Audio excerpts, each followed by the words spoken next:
Hello, sir. Hi, Bjorn. How you doing? You okay? Good, good. How are you? Not so bad, thank you. Finished one day at work and starting an evening at work, so Yeah, okay, cool. I have to keep busy. Um, Yeah. it's a pleasure to speak to you. I think we spoke at Bloodstock a couple of years back. I think it was when you were playing at the on the Sophie stage Yes, correct. Yeah. a couple of years back, and then you returned last year, triumphant and absolutely Yes. off the party Yeah. of the Ronnie James Dio as well. Always a pleasure to see you live. And I have to admit, I've said this in my review of the album that went out. The first time I ever encountered you was at Bloodstock show about 3 years ago. I'd never even heard of you before that point. Um, Wow. so many bands that you do miss when you're covering so many, and then you get pleasantly surprised by a band like Night Flight Orchestra, and you're like, "This is fun." That's awesome. That's really cool that you discovered us there. Really cool. Yeah, and I mean, I'm sure for a lot of people, it's like, what the hell is this? But I kind of like it, you know. So, yeah, cool. That's precisely. It's one of the reasons we tell people go to festivals, always catch the support band when you go and see your favorite headliner because you never know who your next favorite band is going to be. Exactly. Exactly. Well put. So let's start. As I said, discovered you a couple of years ago, and I was surprised when I went to do the review, did a little bit of research. This new album you've got coming out in a couple of weeks' time, "Give Us the Moon," is actually album number 7 from Night Flight Orchestra. Yeah. Yeah. Unbelievable. It's quite a lot. Yeah, I mean, I can't believe that. But for people discovering with this album, there's a lot of albums to discover. So that's a really cool thing. Yeah, so you're not sure material to go back and listen to. So obviously people will know you better from such acts as Soilwork, for instance, which has been going for an Mm. awful lot longer. I'm going to ask a question. I know you've probably been asked this before, and I do apologise, but how do you manage to balance the time between the two acts? Soilwork aren't a small band by any stretch. How do you manage to Mm. schedule in your touring, recording, writing? Because these are two very, very different acts. Yeah, I mean, it's a really tough task, and I think we pretty much had it down before COVID. You know, we divided the touring cycles and album cycles, and then COVID hit, and then when things open up, we had to throw both bands out there because we missed too much, you know. So, but we're trying to get in sync now again, and also try to find some rest in between. You know, it's pretty tough. Both me and guitarist in Night Flight, Rasmus Ehrenborn, he's also playing bass in Soilwork. So Yeah. it's not an easy task. I mean, as far as switching between like musically is very easy. For me, and I'm sure that Rasmus can relate as well. But yeah, I think the toughest part is really trying to get some rest in between, you know. And but we're trying to also be a bit more selective with soul work. We're not touring as much as we used to do, and or at least not do like a full European tour, then home for 1 week and then go to America for 5 weeks. We don't really do that anymore, but so we try to spread it out a little bit, you know. But it's not an easy task, that's for sure. I bet. I mean, when did Soilwork start? That's obviously been going an awful lot longer than Night Flight Orchestra. Because I remember hearing Stabbing the Drama many years back, and that wasn't even your very first material. So that must be 20 years, something like that. Yeah, yeah. I mean, we formed the band either in we can't remember late '95 or early '96. So that's yeah, Wow, that's a so long time. pushing Yeah, so it's 30 close to years. 30 now. Yeah, yeah, Wow. Yeah, yeah. I just remember Stabbing the Drama was probably the first melodic death, very melodic death album I ever heard. It absolutely blew me away. Um, Cool. and it still sticks in my head. But anyway, we're not talking about solo. We're talking about Night Flight Orchestra. Yep, Um, yep. Obviously, a lot of people, a lot of band members will have a side project. They'll have something else they would like to do. I'm assuming Night Flight Orchestra kind of began as a side project. This is something I'd like to do, and I'm not working with Soilwork. Is that how it came about? Pretty much. I mean, when me and David met in 2007 on tour, he was being a session guitar player with Soulwork in North America. We bonded very quickly over music, and when that tour was done, you know, we said we need to start a band that sort of captures, you know, the '70s and the '80s, and it's going to be a soundtrack of being in motion, you know, like a soundtrack of being on tour. And you know, as a singer, I was also very curious to try out something completely different, you know, and so we came home, and it took some time, you know, to get everyone together and find the right people. But I guess it was a project or something that we really needed to get out, you know, at the time, and we quickly found that this is something really special. There's something almost magical here. I remember getting together for the first time to rehearse in this garage in the countryside, and there was just something special about it. And it didn't take long for us to feel that this is the real band, and we want to share this with the world. That kind of feeling, and that we felt like we were on a mission. So it became a band quite quickly, I would say. And quite a unique band as well in terms of the sound. There's quite a few bands out there who do a little bit of the 70s, but the 80s. You've got a few bands who are Yeah. rock. I don't generally think. I'm sure somebody out there will correct me. There'll be comments somewhere going, "But haven't you heard about such and such?" But you're one of those bands where you hear Night Flight Orchestra. There's nobody else that quite sounds like you. Oh, well, cool. That's a big compliment. And I think, we have so many diverse influences. There's obviously the American radio rock. There's the UK radio rock as well, like 70s, 80s. There's the prog, mostly the sort of, there's some sticks in there on the American side, but also the UK side more, I would say. And then there's also a bit of new wave, even, I would say, and like Roxy Music, stuff like that. That can also that has also influenced us along the way. And then there's ABBA, there's the disco elements too. So it's really all over the place. And when you just lay out all these influences trying to describe the band, it feels like they could fail miserably, but somehow it works, and it keeps working. And I think, it's because this band is it's sort of like anything goes band. You get high on the fact that you can do whatever you want. It's like an open field, and yeah, so a lot of good things come out of that. Not everything turns out good, but I would say most. And it has become such a creative unit, with so many ideas, and we can move between genres like bands used to do in the 70s and 80s. You could have like a reggae song, and then the next song is like a prog song that lasts for 8.5 minutes, and nobody really, you know, cared. It's like it all made sense. So that's a tradition that we want to carry on.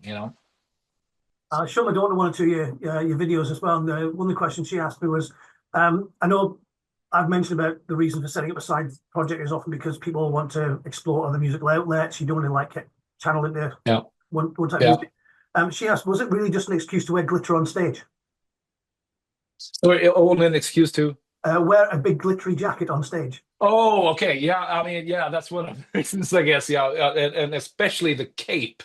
The Yeah. cape. I mean, just I always wanted to wear a cape. There's something special about capes. I think Bowie used to wear a cape, and Yeah. yeah. I mean, there's something about it, and yeah, I guess that's one of the reasons. Yeah, yeah. I do generally think that's part of the appeal of Busted. Night Flight Orchestras. When you see you guys live, it's Mhm. as soon as you walk on the stage, you know you are going to see something different. Yeah, I mean that. Yeah, that's the whole point. We like to stick out quite a bit, and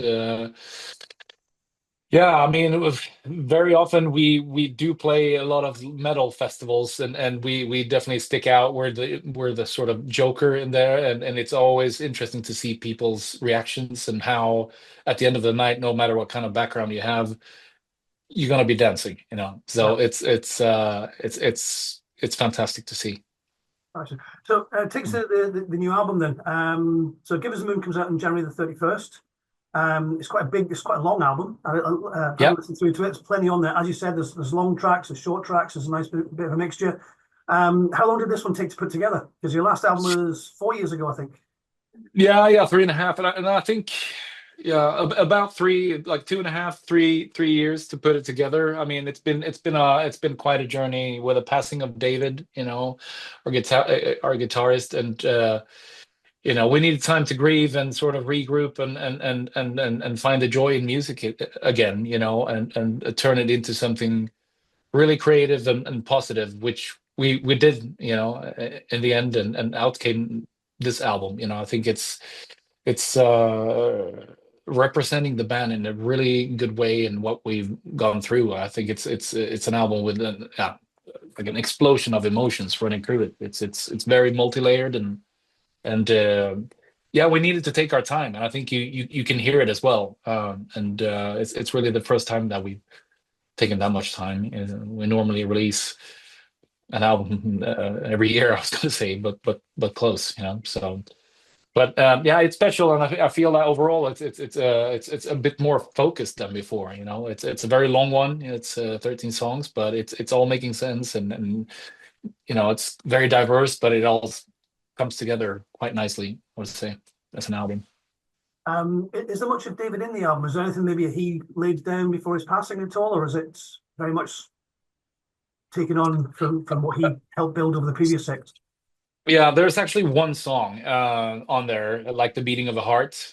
He wrote that song for a different project that me and him were gonna start, but it never really happened. And when he passed away, I remember that song, and I was thinking, you know, that's deserves a better, you know, fate, and we should maybe try it out with the Night Flight Orchestra. So I talked to his family and his kids, and they liked the song, and you know, we decided to pick it up, and it turned out to be something really special, and we felt that it really fit the rest of the material on the album as well. So it's a great song, but it is the only contribution from David on the album. Oh, it's nice to have something that's there to help remember him by more than anything else, as if six albums. Absolutely, yeah. Yes, and I mean he's been very present during the composition of the composing of this album. You know, I felt that it's been, you know, it's been very present while I was writing these songs. You know, it's been kind of a strange feeling, but in, you know, in a very positive way. You know, so it's and also in the studio. You know, we recorded everything in the same studio where we always used to record with him, and all of us could pretty much see him walking around in the corridors and wearing, you know, nothing but underwear and drinking beer. You know, so that's what he that's what he used to do, and all recorded all his solos only wearing underwear, and yeah, I mean, we were laughing and having such a good time, and remembering the good times, and so in the end, it was, you know, it felt like he was very present in everything we were doing. Fantastic. Another Mm. thing, in terms of the current members or the long-term members as well, I love the way that you actually bill Night Flight Orchestra as an eight-piece band. Mm. Quite often, like the backing singers and so forth would just be, kind of also rounds are kind of like, yeah, they're on there as well. But Mm. you've got Anna and Osa, have I pronounced that correctly? Hmm. Yeah. Yep, correct. Anna and Osa, who are very much part of the sound. I mean, I've listened to the album through, and without them, it would be missing something which makes it special. Yeah. How much, other than the voices and the talent, do they bring anything into the writing at all? Are they part of the creative team as well, or So far they haven't written anything, but it's all, you know, open for everyone to write in this band, really, you know. So there's no contract saying that you're not allowed to write anything, nothing like that. So who knows? Maybe in the future. But I mean, their voices together are fantastic, and they bring so much life to our live show as well, and being together as a unit in the studio. I mean, we have so much fun together, you know, and it's not a matter of just coming to the studio, do your thing, and get the hell out of there. We hang out, we cook, we, you know, drink and record, and we're super creative, but also super have so much fun. And I think you can hear that, you know. And their voices are fantastic, and obviously their personas, they're fantastic social glue within this band as well. Yeah, it's brilliant. that's over here? I'm going to move on from the album now because I'm sure you'll be doing so many interviews about it. I want to try and ask you a few more questions, a little bit more different. Again, I'm going back to my daughter. Whenever I ask Yep. her about doing these interviews, one of the questions she always comes up with. Now, I know the first answer to this question. Do you have any tattoos? Yeah, I have a bunch. There's actually quite a lot of them. Yeah, yeah. So I've got Yes. two. I've got three follow-ups. What was your first? What was your most recent? And which one's your favorite? My first one was pretty tacky tribal tattoo, just like everybody else did Yeah, in the late 90s. I remember Scott Ian from Anthrax. I really liked, he was one of the first that I saw had this sort of tribal thing, and it looked cool. And yeah, so I decided to get that one. And so that was my first. Quite quickly after that, I got the Soilwork symbol here on my Yeah, it's right here. Yeah, on my chest. The most recent one would be, oh, it's been a while. Might be this shark here. I think so. I think it's a shark. That this is like an ongoing process here. I mean, this arm just got done very quickly, very smooth. But this one, I've done laser. I don't know how many times, so it's still in progress. But the shark might be the last one. My favorite is probably, well, there's one of my dad here. It's awesome. He's smoking and sitting in his cabin on a ship. He was what do you say, like a sea merchant or whatever, a sailor. So it's taken from a picture when he's just left New Orleans. He has a Budweiser t-shirt on, and he has a Jimi Hendrix poster in the background and an aquarium and smoking. So that's yeah. He's still alive, but he's no longer a sailor. But yeah, I that's one of my favorites.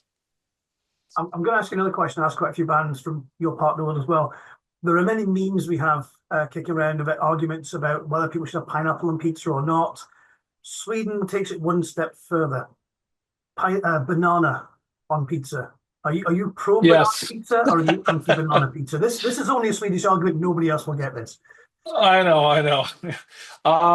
Yeah, bananas. I mean, I think what is it called? It has different names. It's a very tacky pizza, but I they put curry on it too. Curry, banana, peanuts, What? pineapple, chicken, That's not even a dessert. You put, and then sauce béarnaise on top of it. wow, I don't think anyone's actually told me I'm fine with it actually. I can do it. I can, you know, I don't order it very often, but it happens every now and then that I do. And sometimes they put some kind of like a tenderloin on it as well. Sliced tenderloin, banana, pineapple, peanuts, curry, sauce béarnaise. There you go. I suppose to be fair, it's one of those things, don't knock it until you've at least tried it. Yep. And then knock it. But it's pretty good. It is, believe it or not.